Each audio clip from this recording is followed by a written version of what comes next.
Bonjour, je m'appelle Vũ Ngọc Giang. J'ai 31 ans. Je suis vietnamien et j'habite ở Thái Nguyên au Việt Nam. Je suis médecin et je travaille à l'hôpital Saint-Anne de Thái Nguyên. Je parle vietnamien et un peu anglais. Dans la vie, j'ai un rêve.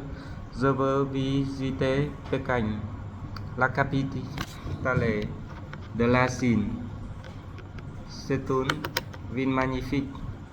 Ma femme s'appelle Vũ Thị Việt Hà. Elle a 30 ans. Elle est aussi vietnamienne. Elle travaille comme médecin dans un hôpital en ville. Elle parle vietnamien et un peu anglais. Elle aime voyager à travers tout le Vietnam. Nous devons parler de nos projets ensemble. Merci de m'avoir écouté.